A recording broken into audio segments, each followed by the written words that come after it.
Il existe une question qui peut définir l'avenir de l'humanité. Comment nourrir plus de 10 milliards de personnes sans détruire notre planète?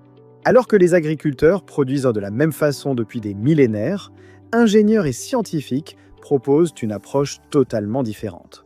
Des aliments artificiels, des fermes contrôlées par l'intelligence artificielle, des robots qui récoltent les fruits avec plus de précision que les mains humaines, de la viande cultivée en laboratoire, des aliments créés par des algorithmes et même des steaks imprimés en 3D. Tout cela remet déjà en question notre compréhension de l'agriculture.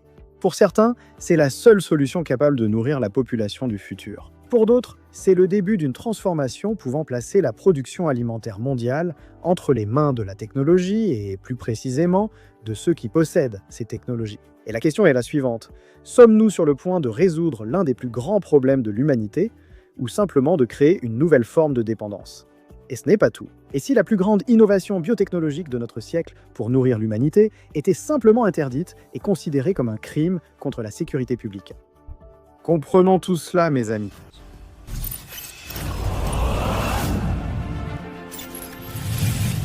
Bonjour impressionnés et impressionnés, je suis Réalité Impressionnante et vous êtes sur Réalité Impressionnante.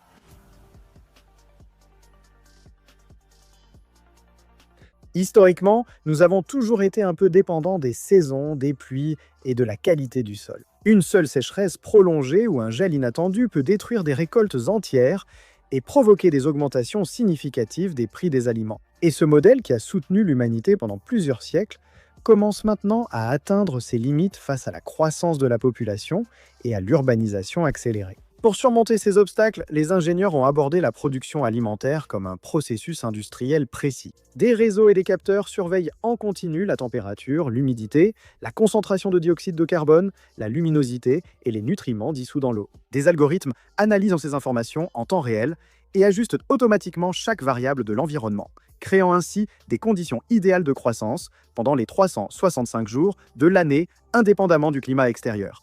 Et cette transformation repose sur 3 grands piliers technologiques. Le premier d'entre eux est constitué par les fermes verticales urbaines. Au lieu d'occuper d'immenses étendues de terre, ces structures empilent les cultures sur des dizaines d'étages à l'intérieur de bâtiments intelligents et le font en utilisant des systèmes hydroponiques ou aéroponiques, qui se passent complètement de sol. Cette stratégie réduit fortement la consommation d'eau et rapproche la production des centres urbains, diminuant ainsi coûts logistiques et émissions liées au transport. Le deuxième pilier, ce sont les agribots, des robots qui parcourent les plantations et analysent individuellement des milliers de plantes grâce à la vision par ordinateur. Au lieu d'appliquer les pesticides ou produits phytosanitaires sur toute une zone, les robots identifient précisément l'emplacement des parasites ou mauvaises herbes. Des projets expérimentaux utilisent des lasers de haute précision pour éliminer ces plantes envahissantes sans herbicides, réduisant le gaspillage et l'impact environnemental. Le troisième élément est l'intelligence artificielle prédictive. Intégrée aux capteurs répartis dans toute la ferme, elle anticipe les besoins avant même que les premiers signes de stress n'apparaissent sur les plantes. Si une culture nécessite plus de nutriments quelques heures plus tard, le système ajuste automatiquement, maintenant des conditions de développement presque idéales. Le principal défi de l'automatisation agricole reste de reproduire le toucher humain, pourtant simple pour nous. Les fraises, tomates ou pêches, fruits délicats, s'abîment facilement sous une faible pression. Pour y remédier, les ingénieurs ont créé la robotique souple. Ces bras utilisent des structures pneumatiques, flexibles et des matériaux souples, répartissant la force comme les doigts humains au lieu de pinces ou de doigts rigides. En même temps, des caméras RGBD, des capteurs infrarouges et des systèmes de vision par ordinateur analysent bien plus que l'apparence extérieure des fruits. Ils identifient la taille, la forme, la coloration et même les caractéristiques associées au degré de maturité, ce qui permet aux robots de ne récolter que les aliments qui ont réellement atteint le stade idéal. Parallèlement, des pulvérisateurs intelligents appliquent les produits phytosanitaires uniquement sur les feuilles contaminées, réduisant ainsi fortement leur utilisation par rapport aux méthodes traditionnelles. Cette transformation modifie aussi l'architecture des villes. Les bio-usines urbaines du futur ne seront pas isolées, d'accord ? Elles devront intégrer des systèmes de réutilisation de l'eau, de recyclage des nutriments et même l'utilisation de la chaleur générée par les serveurs, les équipements électriques et les systèmes de climatisation des bâtiments eux-mêmes. Alors que les grandes cultures comme le soja, le maïs et le blé continueront d'occuper de vastes zones agricoles exploitées par des machines autonomes, Une grande partie de la production de légumes à feuilles et de fruits pourra migrer vers ces structures intelligentes installées au cœur des centres urbains. Mais la population humaine ne se nourrit pas seulement de plantes, n'est-ce pas? Nous mangeons de la viande, beaucoup de viande, et ce type d'aliment est déjà fabriqué en laboratoire, d'accord? On va voir ça maintenant.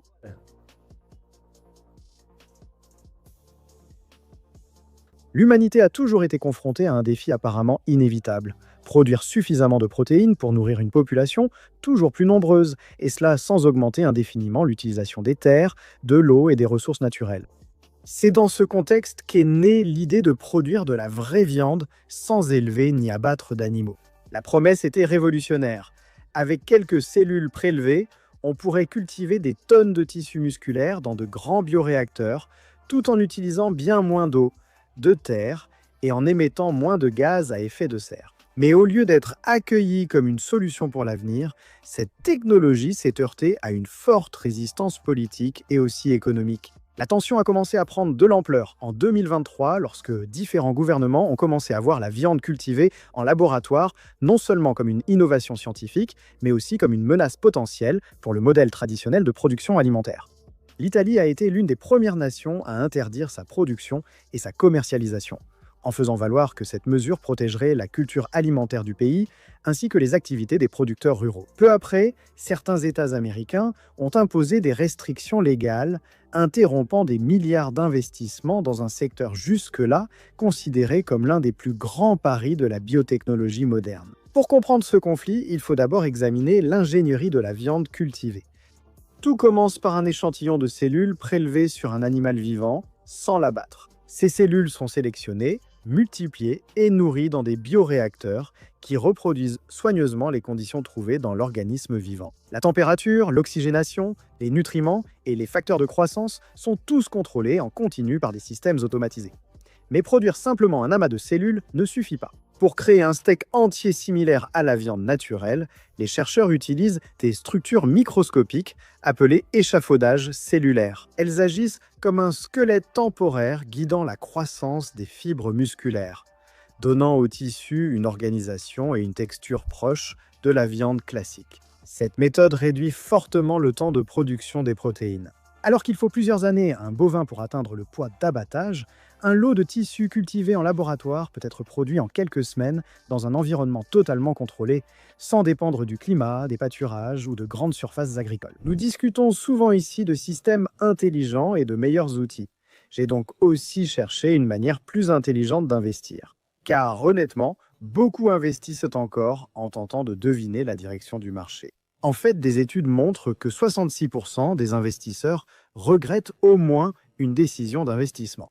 Et il est facile de comprendre pourquoi. Sur le marché boursier, on vous pousse constamment à acheter, vendre, attendre ou réagir. C'est pourquoi je voulais quelque chose de différent, quelque chose qui ne m'obligeait pas à surveiller le marché toute la journée. Et c'est à ce moment-là que j'ai découvert Mintos avec Mintos. Plutôt que de prédire la performance d'une action, je peux investir dans des prêts et percevoir des intérêts avec un rendement fixé à l'avance et des paiements parfois quotidiens. Ce que j'aime aussi, c'est à quel point c'est flexible. Je peux filtrer par rendement, risque, horizon temporel, pays et devise. Et si je veux que ce soit encore plus automatisé, Mintos propose également des portefeuilles automatisés. Et en ce qui concerne les rendements, la moyenne sur les prêts est d'environ 11%. Et ça, mes amis, c'est un très bon rendement, surtout pour des revenus passifs. Mintos est en activité depuis 2014, compte plus de 600 000 utilisateurs et est réglementé dans l'UE sous MiFID. Et en ce moment, vous pouvez obtenir un bonus allant jusqu'à 350 € lorsque vous investissez 500 € ou plus. Il vous suffit d'utiliser le lien ci-dessous ou de scanner le code QR affiché à l'écran. Des rendements stables, pas de surprise et en plus, un bonus. Ne ratez pas cette opportunité et bonne chance. La cité suscite des inquiétudes dans plusieurs secteurs. De nombreux gouvernements soutiennent qu'une adoption accélérée de cette viande cultivée pourrait avoir des impacts très profonds sur toute la chaîne de l'élevage, affectant les producteurs ruraux, les abattoirs, les transporteurs et des milliers d'emplois liés au secteur agricole. Un autre point souvent soulevé concerne la concentration technologique. Comme une grande partie des procédés dépend de brevets et de plateformes hautement spécialisées, il existe une crainte que seules quelques entreprises puissent contrôler les technologies stratégiques pour la production mondiale des aliments, transférant ainsi une partie du contrôle des exploitations agricoles aux grands groupes de biotechnologie. Les débats sur la nécessité d'études à long terme persistent. Malgré l'examen minutieux des produits par les agences de régulation avant approbation, les critiques estiment qu'il faut davantage de données sur la consommation continue de ces aliments sur plusieurs décennies. Singapour, par exemple, est devenue pionnière en autorisant la vente commerciale de viande cultivée en laboratoire, tandis qu'Israël investit massivement dans la recherche ainsi que dans des incitations pour développer cette industrie. Là-bas, les gars produisent déjà leur viande et en mangent. Outre le marché alimentaire, cette technologie intéresse aussi des secteurs stratégiques, dont les programmes équiliens spatiaux. Pour les missions longues ou les futures colonies hors Terre, produire des protéines en bioréacteur serait plus viable que transporter beaucoup de nourriture ou élever du bétail dans des environnements isolés. Mais il y a un aspect assez controversé lié à la culture de viande en laboratoire. Et celui-là, je pense que tu ne le connais pas encore, d'accord? Mais attends un peu, je vais t'expliquer. Je vais t'expliquer exactement comment tout cela fonctionne et peut-être que ça va changer ta vision sur cette technologie, tu vois. Ou peut-être pas, on verra.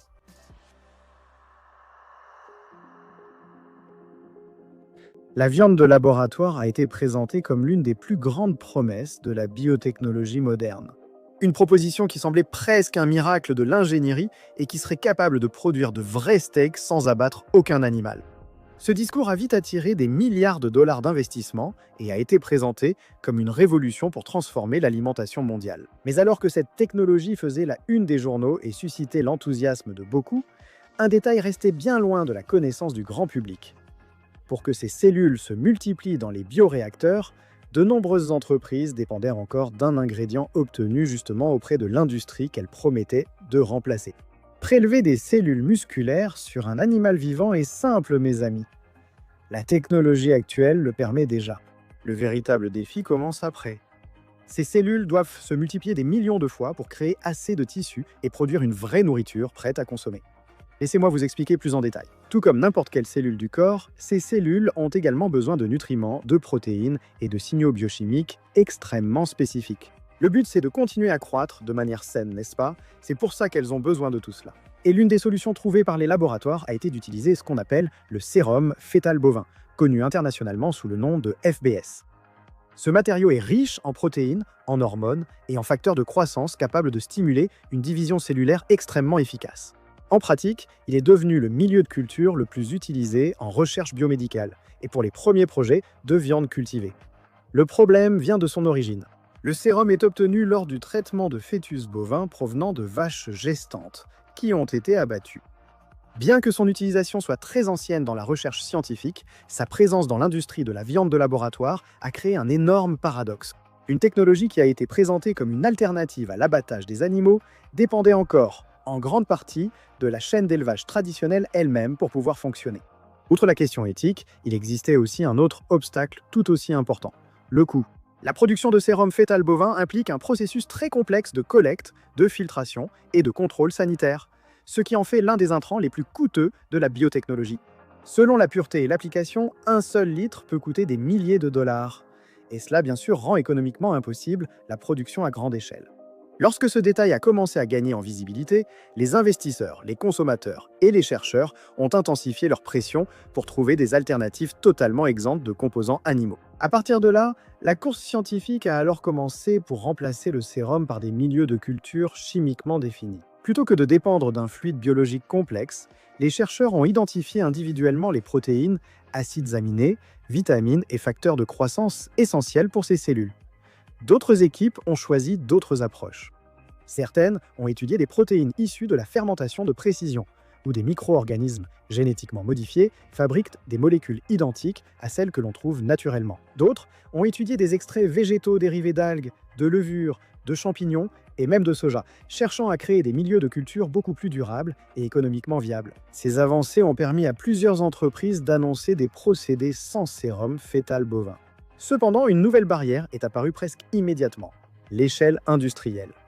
Produire quelques litres de ces milieux synthétiques pour la recherche est relativement simple, en effet. Mais maintenant, produire des dizaines de milliers de litres tout en maintenant la qualité, la stabilité et des coûts compétitifs reste un énorme défi d'ingénierie chimique, biotechnologique et aussi logistique. Plus la production augmente, plus il est difficile de maintenir la croissance cellulaire sans fortement augmenter le prix final. Aujourd'hui, le secteur traverse cette transition. La technologie parvient déjà à réduire sa dépendance au sérum animal, mais elle cherche encore un équilibre entre efficacité, durabilité et viabilité économique. Et dis-moi mon ami, rien qu'avec ces informations que nous avons vues jusqu'à présent, serais-tu prêt à remplacer ton alimentation naturelle par une alimentation artificielle? Ouvre les commentaires et aide-moi. Je vais te montrer quelque chose de nouveau sur le lait, que tu ignores sûrement. La technologie peut-elle déjà produire ce genre d'aliments? Allons voir ça maintenant.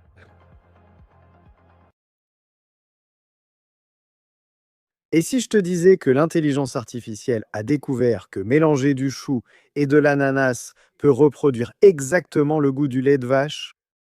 Le développement des aliments à base de plantes a définitivement abandonné cette logique traditionnelle d'essai et d'erreur que les chefs utilisaient, et l'idée est de transformer la science computationnelle de précision en quelque chose qui peut réellement changer notre société. En combinant des bases de données très différentes, des algorithmes sophistiqués piratent la chimie culinaire pour façonner l'avenir de notre nutrition. Tout commence avant la casserole. Les chercheurs étudient les aliments d'origine animale avec la spectrométrie de masse et d'autres techniques capables d'identifier des milliers de molécules à l'origine de l'arôme, de la texture, de la viscosité, de l'acidité et du goût. Ces informations sont converties en vastes bases de données chimiques, utilisées ensuite comme référence pour les algorithmes. À partir de là, l'intelligence artificielle recherche des ingrédients végétaux qui peuvent partager des propriétés moléculaires similaires, même si la cuisine traditionnelle humaine ne les a jamais utilisés ensemble, mélangés comme ça. C'est justement la particularité de l'algorithme Giuseppe. Développé par notre col, il n'a ni référence culturelle, ni limite créative comme un chef humain. Son travail consiste à comparer les structures chimiques et prévoir leurs interactions lors du traitement industriel. Le système évalue des milliers de plantes simultanément et calcule comment chaque protéine, fibre, sucre et composé aromatique va se comporter sous différentes températures, niveaux de pression et méthodes de préparation. De cette façon, l'IA peut affiner continuellement ses prévisions grâce au retour des experts humains. C'est ainsi que sont apparues les combinaisons jugées très probables. Pour produire des caractéristiques de lait traditionnel, l'IA a identifié que des composés présents dans l'ananas et le chou, lorsqu'ils sont combinés avec d'autres ingrédients végétaux, aidaient à construire un profil sensoriel très proche de celui du lait de vache. Dans un autre projet, des protéines de pois chiches et fibres de bambou ont servi à imiter la texture crémeuse de la glace. Dans le développement des hamburgers végétaux, des ingrédients comme le cacao et les épinards ont contribué à simuler la saveur caractéristique de la viande, et même le changement de couleur pendant la cuisson. Tu as vu? L'effet de cette approche dépasse largement la créativité culinaire. Les entreprises indiquant que le développement de nouveaux aliments prend désormais quelques mois au lieu de plusieurs années, et que la consommation d'eau, d'énergie et de matières premières a aussi fortement diminué. Selon les spécialistes, l'intelligence artificielle prouve que le secret pour nourrir le monde de manière durable ne réside pas dans l'expansion des pâturages, mais plutôt dans le décryptage du code moléculaire du règne végétal. La cuisine du futur s'écrit désormais en ligne de code, mes amis. Et lorsque l'on associe l'intelligence artificielle à des robots pour produire des aliments, savez-vous ce qui se passe? Allons voir ça tout de suite, d'accord? Abonnez-vous. Produire de la nourriture a toujours signifié dépendre de la terre, des saisons et aussi du travail humain. Aujourd'hui, cette logique commence déjà à changer. Les fermes les plus avancées de la planète ne fonctionnent plus comme des propriétés rurales, mais comme de véritables bio-usines automatisées, où l'intelligence artificielle, la robotique et le génie génétique travaillent de manière intégrée pour contrôler chaque étape de la culture. L'objectif n'est plus seulement de produire plus de nourriture. Désormais, le but est de transformer l'agriculture en un processus industriel continu, précis et pratiquement autonome. Dans les installations les plus modernes, des capteurs répartis dans tout l'environnement surveillent en continu la température, l'humidité, l'éclairage et la concentration des nutriments. Chaque plante reçoit un jumeau numérique, une réplique virtuelle actualisée en temps réel, permettant aux algorithmes de prévoir sa croissance et de corriger toute déviation avant qu'elle ne devienne un problème. Au lieu que des ouvriers parcourent les allées, des plateformes robotiques et des véhicules autonomes transportent les plateaux de culture vers les modules d'inspection, de récolte et d'emballage, créant ainsi un flux similaire à celui d'une chaîne de montage industrielle. Et l'intelligence artificielle ne dépend plus exclusivement du cloud. Des processeurs sur les bras robotiques analysent en un instant les images et identifient précisément le stade de maturation de chaque légume. Parallèlement, des chercheurs ont conçu des systèmes pouvant remplacer les fonctions naturelles de l'écosystème. De petits drones et des dispositifs électrostatiques réalisent la pollinisation en environnement fermé, tandis que des modèles d'intelligence artificielle aident au développement de variétés végétales, spécialement adaptées à la culture automatisée, en privilégiant la productivité, la saveur et la valeur nutritionnelle. Et le prochain défi est de rendre ces bio-usines énergétiquement indépendantes. La combinaison de panneaux solaires à haute efficacité, de batteries avancées et de systèmes locaux de récupération d'énergie. Cela permettrait au blé, riz et soja de migrer vers des environnements totalement contrôlés, élargissant la production sans pression sur de nouvelles terres. Les fermes robotiques ont cessé d'être simplement une alternative de niche pour pouvoir s'imposer comme la colonne vertébrale du futur de l'humanité. Et en réécrivant pratiquement les lois de l'agriculture, les bio-usines transforment la nourriture en pure technologie de données, optimisant la culture avec la précision d'une usine de haute technologie. Un exemple concret de cela, nous pouvons le voir à ce prochain point ici. Jette un coup d'œil. Récolter un fruit? Tu penses à une pomme, non? Pourtant, cueillir une fraise semble facile pour tout le monde, n'est-ce pas? Cependant, pour un robot, c'est l'une des tâches agricoles les plus complexes. Il suffit d'appliquer quelques grammes de force en trop pour écraser le fruit et le transformer pratiquement en purée ou en jus. Si cette tragédie n'arrive pas, un autre problème serait de réduire sa durée de vie et transformer un produit précieux en gaspillage. Cette délicatesse empêchait l'automatisation complète de la production fruitière. Une nouvelle génération de robots agricoles promet désormais de changer la donne. Alors que les robots industriels travaillent déjà depuis des décennies à manipuler des métaux et des pièces rigides, les fruits représentent un défi complètement différent. Chacun a une forme, une taille et une position unique, souvent cachée entre les feuilles et les branches. Pour résoudre ce défi, les ingénieurs ont créé une plateforme équipée de 24 bras robotiques, au maximum indépendants les uns des autres, capables de travailler simultanément. Chaque bras dispose de caméras haute résolution et de capteurs optiques permettant d'analyser chaque fruit individuellement avant de décider s'il est prêt à être récolté. Si le système détecte des zones vertes ou une maturation incomplète, il passe au fruit suivant. Le secret de la machine est d'éviter la partie la plus sensible du fruit. Les griffes saisissent uniquement la tige de la fraise sans la presser pour la cueillir. À partir de là, une lame intégrée effectue la coupe précise permettant au fruit d'être conduit doucement par des goulottes rembourrées jusqu'à l'emballage, réduisant pratiquement à zéro les dommages causés pendant la récolte. De plus, le système peut fonctionner toute la nuit lorsque des températures plus basses peuvent aider à préserver et à maintenir la qualité des fraises. L'Agrobot Series montre que la robotique agricole a enfin commencé à maîtriser l'un des plus grands défis de l'automatisation. Manipuler des organismes vivants avec une délicatesse qui, jusqu'à récemment, semblait être une capacité propre à l'être humain. En parlant de repousser les limites, imaginez de la nourriture entièrement produite et prête à consommer directement par une machine. Y avez-vous déjà pensé? Réfléchissez-y, vous y avez pensé? Voyons alors si votre imagination correspond à la réalité. Merci. Eh bien, oubliez les hamburgers à base de plantes, la viande de laboratoire, ou les nuggets, les saucisses ou autres aliments ultra transformés que nous avons actuellement. La technologie alimentaire a déjà surmonté le plus grand défi physique de la gastronomie. Créer des steaks entiers sans toucher à un animal. Recréer un morceau complet avec fibres musculaires, graisse répartie et texture proche du steak paraissait jusqu'à récemment un défi impossible. Cependant, cet obstacle est surmonté grâce à une technologie issue de l'industrie, désormais utilisée en gastronomie. L'impression alimentaire en 3 dimensions.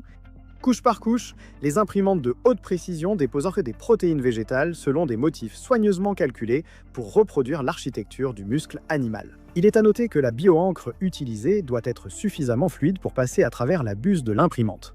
Mais elle doit aussi durcir immédiatement après la déposition, afin de conserver la forme de l'aliment. Plutôt que du plastique, comme les imprimantes classiques, ces appareils utilisent diverses formulations alimentaires. La première contient des protéines de pois, soja ou microprotéines fongiques, responsables de la formation de fibres, imitant le tissu musculaire. Une deuxième formulation réunit des huiles végétales soigneusement émulsionnées, afin de pouvoir produire artificiellement quelque chose de similaire à la graisse intramusculaire. Elle assure la jutosité lors de la préparation, délice de viande. Une troisième préparation ajoute des pigments naturels et minéraux qui donnent cette couleur rougeâtre caractéristique des viandes crues. et il contribue à la saveur pendant la cuisson. Cette technologie a déjà dépassé l'expérimentation. Des entreprises comme l'autrichienne Revo Foods commercialisent des filets végétaux imprimés en 3D, qui reproduisent l'apparence et la texture du saumon, par exemple. L'israélienne Hedefin Meat fournit des pièces structurées à des restaurants haut de gamme dans plusieurs pays, en utilisant des modèles numériques capables d'organiser chaque couche de l'aliment afin qu'il réagisse à la chaleur d'une manière similaire à la viande traditionnelle, développant ainsi un arôme et une texture très proches de la vraie viande. Eh bien, il se peut que nous vivions la plus grande révolution alimentaire depuis l'agriculture. Un futur où des robots cultivent, des IA créent des recettes, des labos produisent des protéines et des bio-usines alimentent des villes. Ils peuvent vraiment nous aider à nourrir une population toujours croissante, du moins jusqu'à présent, n'est-ce pas? Mais toute grande révolution change aussi ceux qui contrôlent les ressources clés, n'est-ce pas? Peut-être que, dans le futur, le vrai défi ne sera pas seulement de produire assez de nourriture pour tous, mais de déterminer qui aura le pouvoir de la produire et de quelle manière. Et jusqu'à quel point serons-nous prêts à échanger le naturel contre l'artificiel? Finalement, qui choisira ce qu'on met dans notre assiette? Tu le sais? L'avenir n'a pas encore été choisi. Il y a encore beaucoup de choses à venir et beaucoup restent encore en suspens, n'est-ce pas? Et peut-être que la décision de ce que sera notre avenir commence justement par les choix que nous faisons maintenant. Alors, laissez votre avis ici dans les commentaires, d'accord? Ça aide beaucoup la chaîne et ça aide aussi les autres à bien choisir ce qu'ils vont consommer à partir de maintenant. Si vous avez aimé cet épisode, laissez déjà votre like et vérifiez votre abonnement. Cliquez sur l'une des 2 suggestions qui sont à l'écran et on se retrouve tout de suite. C'est rapide, il suffit de cliquer et on se retrouve là-bas, d'accord? Merci de m'avoir accompagné. Au revoir, à tout de suite. Je t'attends.